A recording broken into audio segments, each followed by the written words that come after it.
So my mom and my dad both tell me that he was very cocky when they were dating back in the day, which I believe because I've seen the pictures and I've heard the stories.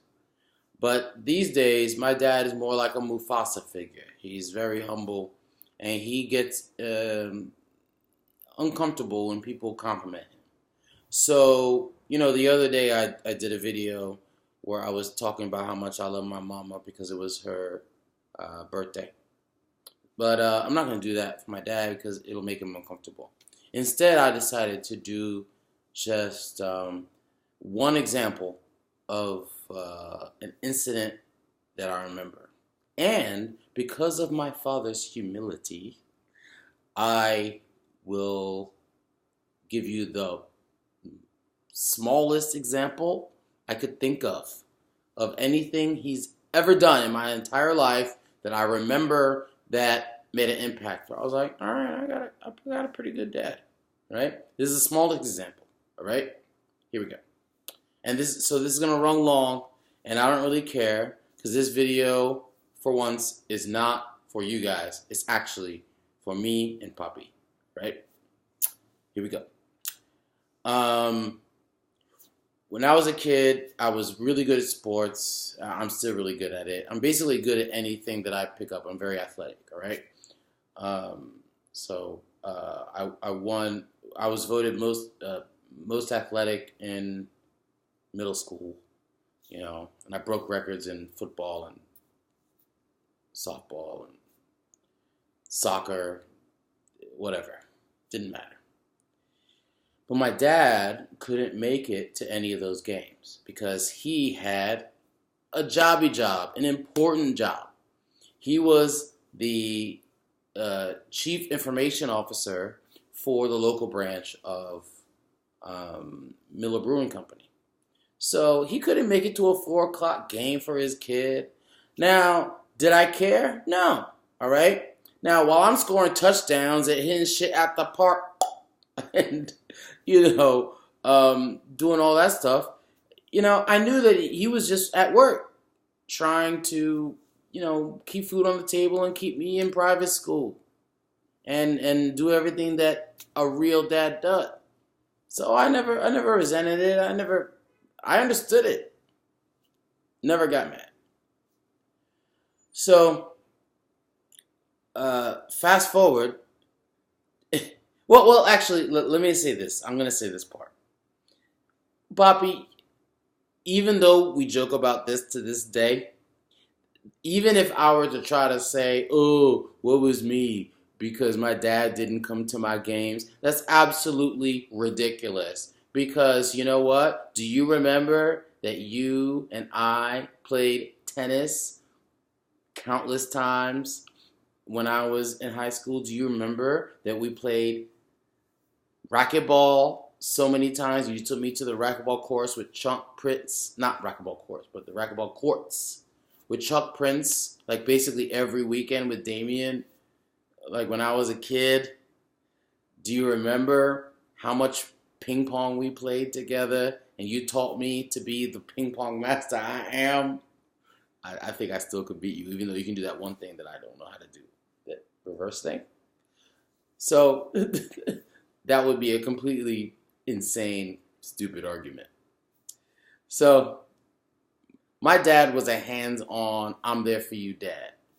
And Bobby, remember that you were there when, because I was such an amazing athlete, I was part of PC Panthers, which was a flag tag football team, and you took me there every single weekend. And you saw all my touchdowns. You were there when I made that touchdown, when I intercepted that ball and ran it back. But when I landed, I pulled my leg and still ran it back for a touchdown and fell. And then we had to go to the doctor right after. Do you remember that? I don't know if you remember. We haven't talked about it in so many years, but you were there for all that. So you just couldn't be there during the week. And I got that. That's cool, man. So anyway, but this is important to the story, and you'll see why. All right. So moving forward. Um, so then, uh, one day in high school, we were all sitting at the dinner table because that's what we did because we were a family and that's what we did. And then we were talking about rap music, and I was like completely into hip hop, which I am now. Although I really don't listen to hip hop now, but whatever. I think it's shit. But my dad was like, I don't really appreciate hip hop. I don't understand. It's not art. It doesn't represent anything. Whatever. You can understand, right? So we had a little argument, which was weird to me because I had never really argued with my dad before that I can remember. And that was it. And it left a bad taste in my mouth. I think it was like the first time that my dad really kind of disappointed me or made me mad or something. I don't know how you want to describe it, right? So then, fast forward to then, there was this dance troupe called Dance Etc. in my school. It was all girls, and they did, as far as I can remember, one show a year, and it was ballet, alternative,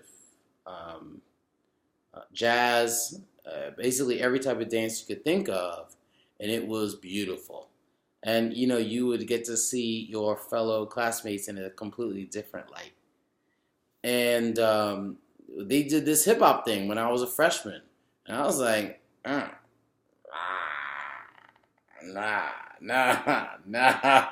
that does not look good.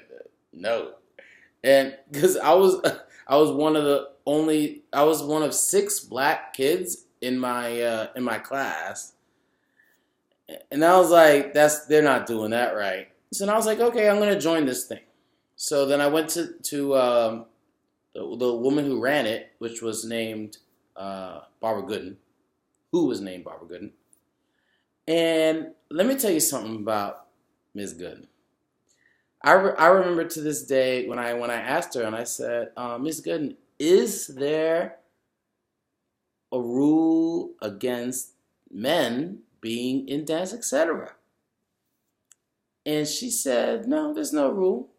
Would you like to join? And I saw 2 things. I saw sincerity in her face, and I saw joy in her face to a degree because she was like, I think something's about to happen. And she didn't give 2 shits about the fact that I was black. I did make it clear that I wanted to do hip hop, but I was also trying to make it clear, like, yo, I'm a dude. I just want to be in Dance Etc. This is one of the most poignant decisions I've ever made in my life for many reasons. So I joined Dance Etc. I got to witness women doing beautiful things. The thing I remember the most is the ballet. But it allowed me I made a lot of female friends. I learned about music I have never heard of before because I was into hip hop and R&B.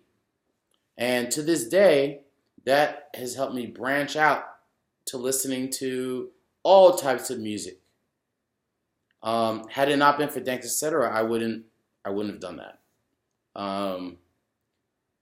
I fell in love because of that. It was the best decision I made. And they tried to recruit me to do some dance, and I said, nah. I'm only gonna do hip hop. They tried to call it jazz, and I was like, no. But what I've heard is that from this day, there are now males in Dance Etc. So I'm pretty proud of that. So now, I joined Dance Etc. We do a show every year. And one year I did Treat 'Em Right by Chubb Rock. I did a dance to that. Another year I did Psycho by Lords of the Underground. And then another year I did Wicked by Ice Cube, where we came out of the stage and there was smoke everywhere and it was great. And so we did these shows, and I never expected my dad to show up because, uh, there's no way he could. Because not only could he not show up after school, because in high school I was running track, so he couldn't see my track meets and whatever. And I was used to him not being able to show up to anything that I did that was right after school. Um, but I'm sure that because my family's always been very communicative, or let's just say that I've always been very communicative with my parents, that I'm sure that they knew that I was going to do that, or I talked about it after or whatever. So uh, I did the show, whichever one it was of the three, which I can't remember that part. Here's a part I do remember. I remember getting home, and I remember, I don't know if it was that day or another day that was shortly thereafter, my dad interrupting randomly, just saying, by the way, I have, I'm not going to do an impression of my dad, so let's just quit it. By the way, I've changed my opinion of rap. I was like, all right. And then he said, I saw your show, saw your dance. What are you talking about? I didn't see you there. Yeah, I took a break from work. I was in the back of the auditorium and I watched you dance. And I saw the way you interpreted it. I listened to the lyrics and I saw how passionate you are about it. It changed my mind about when you were talking about art.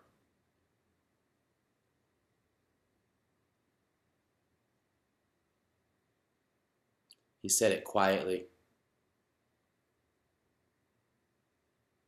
It was meaningful.